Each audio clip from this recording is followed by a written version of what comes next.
Detroit Black Journal, you're on the air. Hello, I'm a University of Detroit student. Hi, this is Susan. I heard what you just said, and I disagree.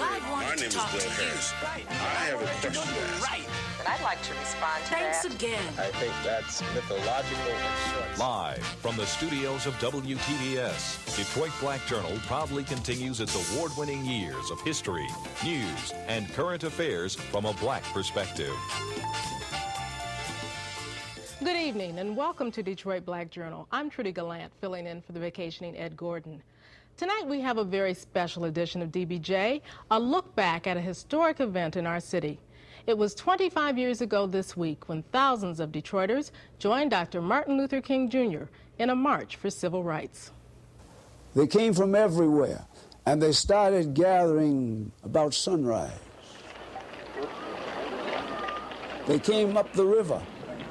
They came across the bridge, they came through the tunnel, they came from everywhere. The crowd could not fit on Woodward. It was like a mass of people going down Woodward. There was no sidewalk, it was just people moving against buildings and down alleyways and other streets, people were marching. Oh, there was excitement that was almost palpable.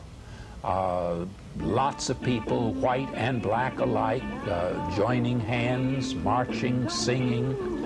It was a very exciting moment. The leadership was there. Soapy Williams, I think Governor Swainson was there. Certainly the black leadership, Walter Reuther, Kavanaugh. And the people in the march were impatient. They didn't want to wait. And they started. And the leadership had to run to catch up to get at the head of the line. And I loved it. Against all odds, on June 23, 1963, over 100,000 people marched through Detroit with Dr. Martin Luther King in support of the ongoing struggle for civil rights. One major political event that preceded all of this was the election of Kavanaugh. Mariani had started a stop and search procedure with the police department. Leading blacks, such as Arthur Johnson, had been thrown up against a car. The police officers in the cruisers, they drove around in these big Buicks, and they drive around, and you're a young fellow, and they tell you, give up the corner. And when I come back, they drive around the corner, see you hanging out with your boys on the corner. You're not doing anything. You got anything to do, but what else are you going to do but stand on the corner? You got no money, you got no car, you know, what are you going to do? And they'll drive by, and I want that corner. And what that meant is that when they came back around, that corner was supposed to be theirs. I mean, you weren't supposed to be there. Most of us, felt like we ought to say something or do something.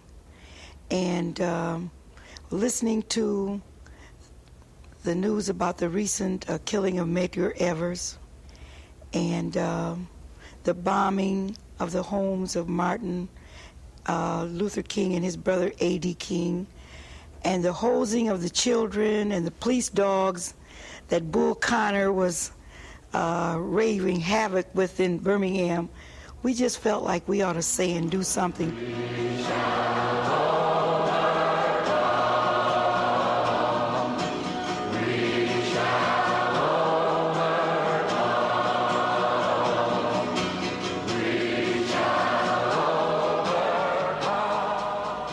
Now the second thing that you can do to help us down in Alabama and Mississippi and all over the South is to work with determination to get rid of any segregation and discrimination in Detroit.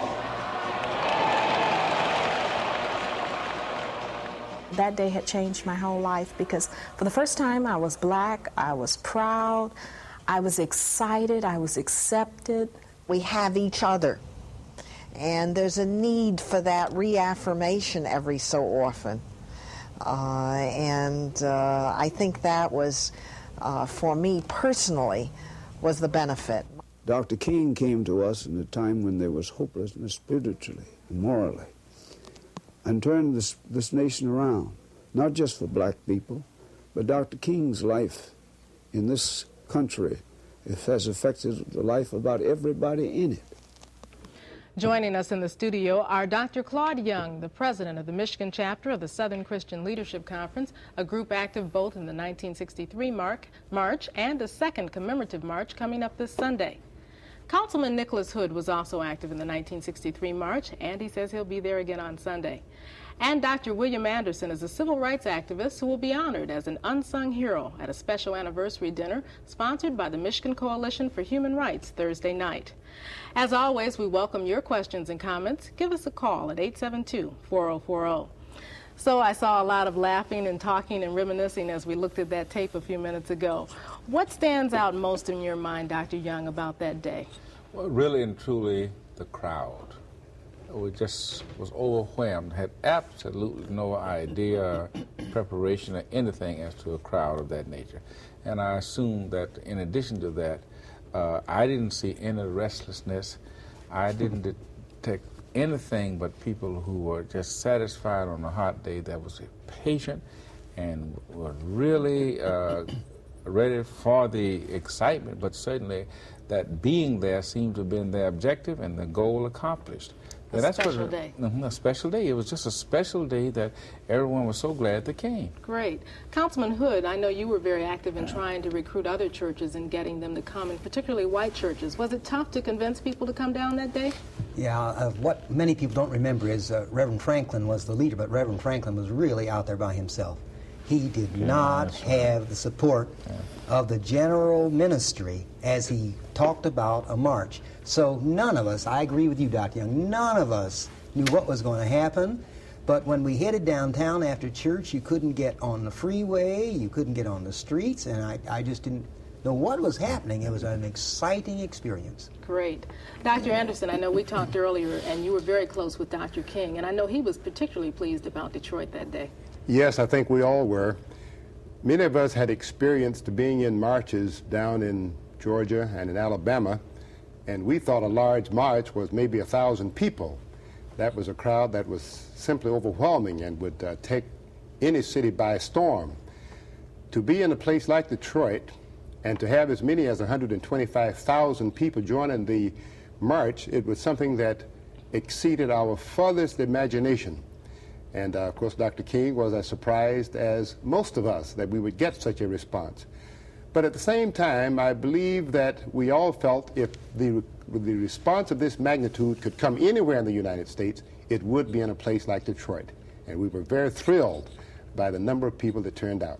We have two other people on our phone lines who were also involved that day and are now living outside of the city of Detroit, and I think we're ready to hear from them right now.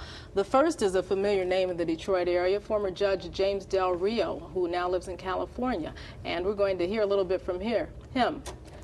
Good evening, Judge Del Rio. Yes, how are you? Fine.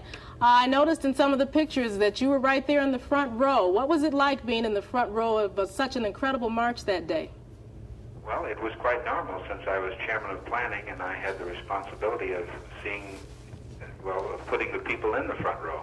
As a matter of fact, I put the mayor of the city of Detroit in the 10th row and he worked himself up to the front row. Did you expect that kind of turnout? Yes, we expected about 100,000 people. We did not expect 500,000 people. So it was a great day. It was a very great day. As a matter of fact, Lieutenant, he left Deputy Chief Inspector George Harge, gave us, as a result of the help that I secured from Attorney Ralph Richardson, gave us an affidavit in 1983 indicating there were over 500,000 people, and he was the person who was responsible for working with myself because I was chairman of planning and chief marshal of the walk, and he was in charge of the security for Dr. King and the Freedom March itself. So it was definitely a great day for Detroit and certainly a stepping stone to the March on Washington, which was to follow in August of that year. Thanks so much for joining us, Judge. We also have from the other side of the coast, Tony Brown, who's also well known to Channel 56 viewers as the original host of Detroit Black Journal. We'd like to welcome him to the show this evening. Mr. Brown? How are you? Fine. Good. I understand that for you, the march had some long-reaching effects in that there were ways in which it affected you even afterwards, perhaps experiences with dealing with the police and just the attitudes of Detroiters after that.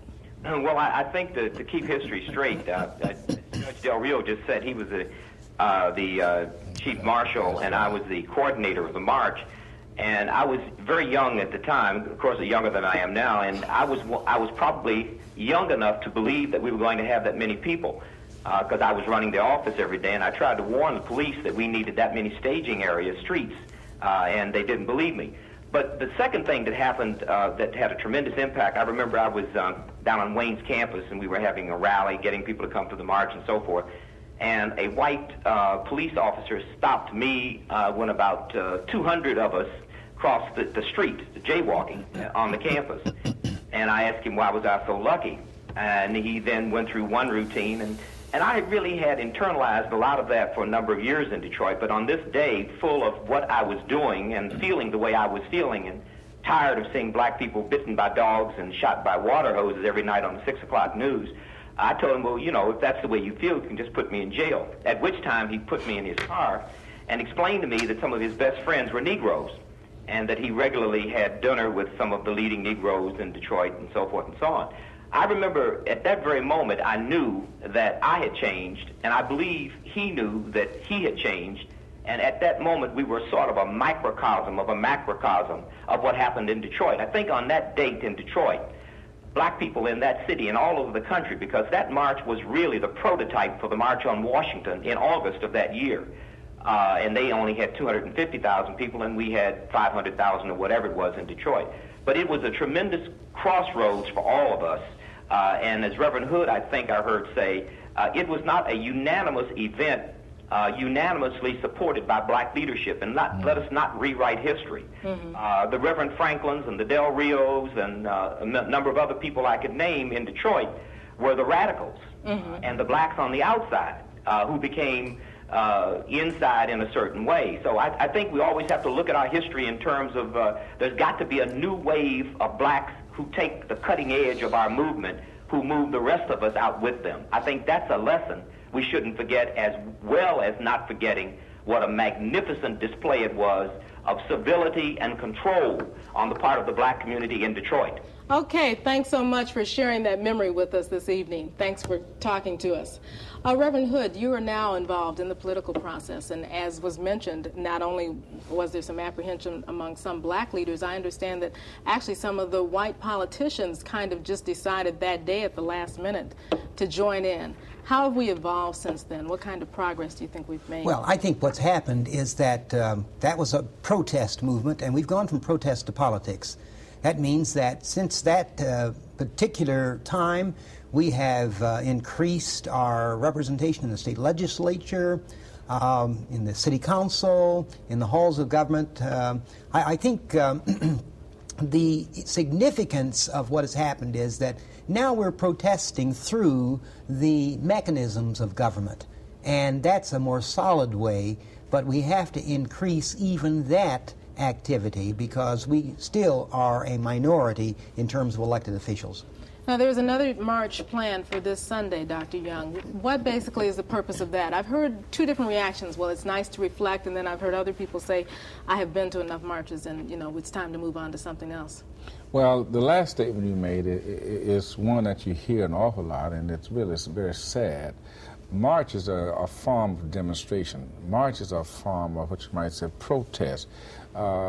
It's a good way and a very definite measure of getting the attention of individuals that can bring about change.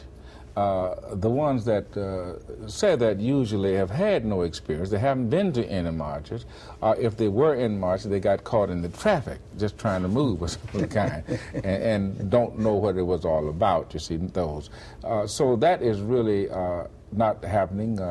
School teachers now march. We marched as doctors, didn't do any good, but we marched in Lansing about malpractice insurance and things. So we still feel that going into the streets in large numbers and human bodies is the best way to bring about attention. So after a march, though, how do you sustain that energy and how do you keep that enthusiasm what I was going going? to say is, and to follow that up, if you've noticed, we have labeled jobs and brotherhood. And of course, regardless of the claims, we have a very, very difficult problem here in this city and across this nation in getting jobs for the masses, and young people in particular. So we have planned to work with the organizations that we have and those that will join us in trying to give some multiple approach to the unemployment. And the other issue is there's no place, and all of us here travel all over this country and out of the country, there's no place on earth that's more racially polarized than Detroit and its suburbia. Even with the black political power structure here and a lot of the things that are happening here, we still have a long way to go. Well, you saw the airport, and you saw the different people crying out that had never been to the cemetery before, since they buried the folks to return to cry, and so folks about the word all of a sudden, because Detroit may bring a $2 billion economic package to the city. Let me get Dr. Anderson involved over here. Let's reflect a little bit more. You're going to be receiving an award on Thursday evening, and I know that even before coming to Detroit, you were very much involved in the civil rights movement in Albany, Georgia.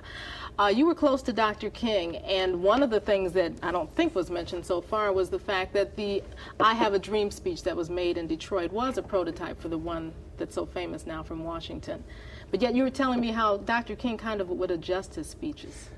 Yes, Dr. King rarely spoke directly from a manuscript, although he was a prolific writer. But I have heard him speak on literally hundreds of occasions. I never heard him repeat any speech 2 times in a row. There were many elements of his speeches that would be repeated at subsequent speeches. What you heard in Washington, as what you heard in Detroit, we were all hearing for the first time. There had been no rehearsal of those speeches as they were heard. So Dr. King was very innovative, very imaginative, and I do believe that frequently his speeches would capture the tone of the people, and the people would direct him into what he would say. He was a very extemporaneous, spontaneous speaker who I have to feel was motivated by something that was deeper within than what you could translate and put on a piece of paper. So you were in Detroit and in Washington. Compare those 2 days, those 2 marches. Yes, well, we were equally surprised at both events. Now, for those who anticipated as large a crowd as they had in Detroit, probably had not had the same experience that I had had in Albany, Georgia, for example, which was my first involvement in mass demonstrations. There were those occasions where we were not certain even 100 people would follow us, certainly when we were going off to jail. So to see that translated into what happened in Detroit, where literally hundreds of thousands of people responded, was something that we had not experienced in the civil rights movement from its inception. Never had we experienced anything of that magnitude, even in Montgomery. So be it, and I'm sure everybody will always argue what the figures were that day, be it 250,000 or 500,000, there were a lot of people in Detroit. Even if it's just 125,000. That's right, that's still a lot of people. Many more than we have experienced before. Let me say, if I can, 1 second. Okay, then we're going to go to the phone. With Dr. Anderson, though, and in Georgia, you can imagine what a crowd of 100 or 50 would have represented. To shake up the white establishment. Absolutely. And so that was a matter of life and death. So that 100,000 was equal. I mean, that 100 was equal as large as the 125,000 that we would have had. It was a lot more dangerous. Yeah, it was a real issue. I was in New Orleans, and I tell you, 25 was scary. That's right. That's right. Okay, let's get our viewers involved. Hello, you're on Detroit Black Journal. Question or comment? Yes, I have a comment. I am very happy to see that the brothers there, they're freedom fighters from the past. However, I have a comment to make. There are those of us who are a bit younger than they are that are seeing this from a different perspective. As we should commemorate all and celebrate the fact that we had this grand march. My question is, what are we doing now as a society, black people, to make those dreams and those aspirations reality for our people? One of the things I'd like to see happening is a more vigorous pursuing of entrepreneurs, so that those jobs that we're talking about, we won't have to depend on the white society to provide. Okay, well, let's try to get a response to that. I think Dr. Young addressed that a little bit earlier, so I'm going to go to Councilman Hood, since you are involved in the Detroit political power structure. He's saying that we should be more involved in entrepreneurship, and I'm sure nobody's going to disagree with that. Well, yeah, I agree, but we have to also teach our young people the work ethic. Now, that's critical. We've seen the Chaldeans come into town, and within 20 years, they've taken over the whole grocery industry, and had they not taken it over, black folk would have starved to death because all the other stores had left. But the thing they have is the work ethic, and they help each other, And once we learn how to help each other and how to work from 5 in the morning till midnight and get up and do it every day for 7 days, we're going to make it too. Okay, let's go to another phone call. Hello, you're on Detroit Black Journal. Your question or comment? Yes, I'm more concerned as the other gentleman was as to what is happening now. Back in the first march in Detroit, you had a motivating factor for the people to come out. This march planned for Sunday will be some sort of commemorative occasion, but what message does the black leadership have to give to the people Sunday? Okay, Dr. Young, what's going to motivate people to come out this Well, time? number one, we have a program and a list of speakers of all ages and of all professions and civil rights activists and so forth to give a message from across the nation. So obviously it isn't one where you're going to just march downtown. So I would like to take this opportunity to say the reason these two gentlemen that have called want to know what's happening now is that they're not doing anything now. If they did, they would know what's happening. We have some real pertinent issues that are being addressed in this town and across this nation. And they are being addressed by individuals that we would like to see a lot younger. Okay, so we need to get younger people involved. We want younger folks involved. Dr. Anderson, you kind of have two perspectives, having lived in the South and now up in Detroit. A lot of times you hear people say that the South has made a lot more progress than the North has, and that maybe racism and things up here are more subtle, and that we have farther to come. How would you analyze that? And I think that might be an accurate assessment of the situation as it is. I think there's a tendency in Detroit and other northern cities for blacks to become complacent too easily. And I think we may be lulled into a false sense of security because we do manage to get a job. Some blacks manage to move into the political arena and are in fact elected to high political offices. But then you look and see, while they're holding an office, who are their constituents? Their constituents that had been the majority of whites now become a majority of blacks and moving toward totally black. This does not mean that we have arrived in terms of integration into the society, because if now we inherit an all-black city in Detroit, we haven't done anything toward integration.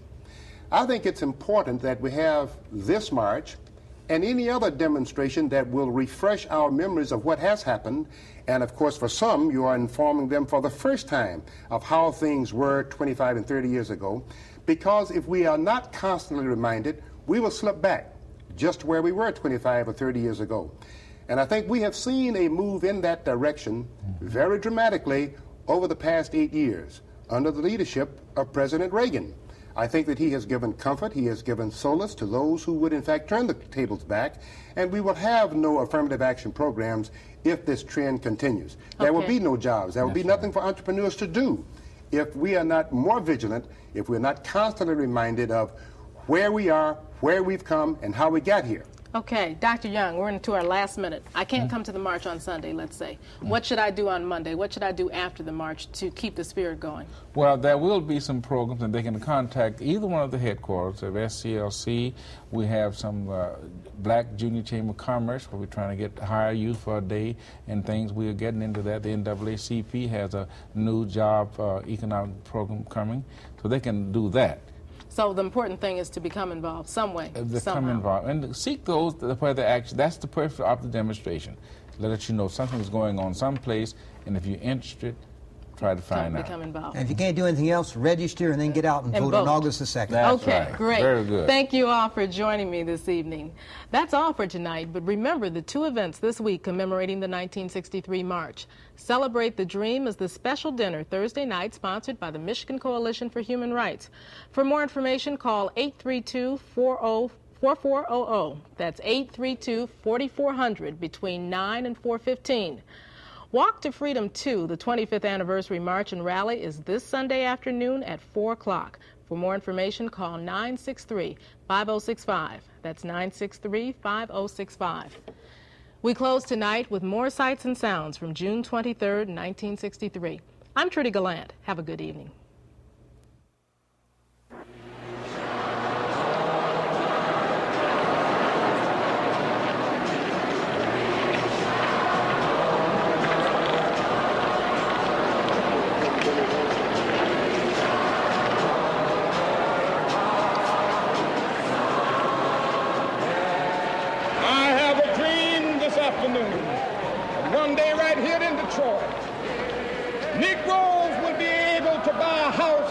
rent a house anywhere that their money will carry them, and they will be able to get a job. Detroit Black Journal is a live television production of WTVS Channel 56. The opinions expressed on Detroit Black Journal are those of the participants and not necessarily those of the staff and management of Channel 56.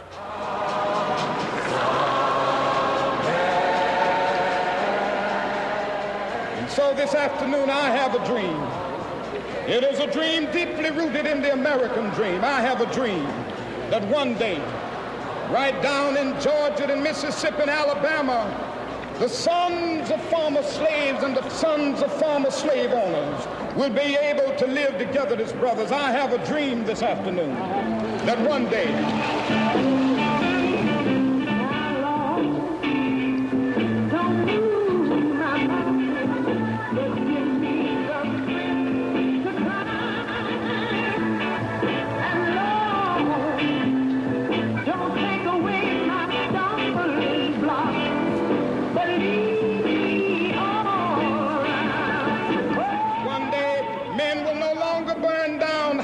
in the Church of God simply because people want to be free. I have a dream this afternoon that there will be a day that we will no longer face the atrocities that Emmett Till had to face or Medgar Evers had to face, but that all men can live with dignity. I have a dream this afternoon.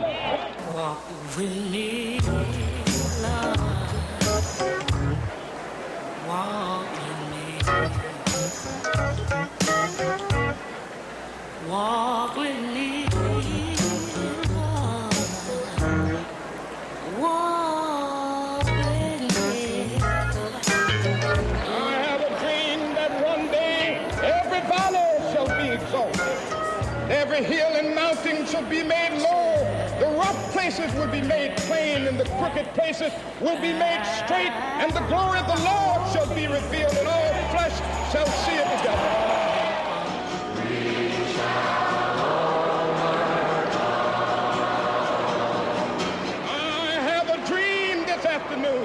That the brotherhood of man will become a reality in this day. We will be able to achieve this new day when all of God's children, black men and white men, Jews and Gentiles, Protestants and Catholics, will be able to join hands and sing with the Negroes in the spiritual of all. Free at last, free at last. Thank God Almighty. Local broadcast of Detroit Black Journal is made possible in part by the men and women of Mishkan, people who proudly say, helping is our job.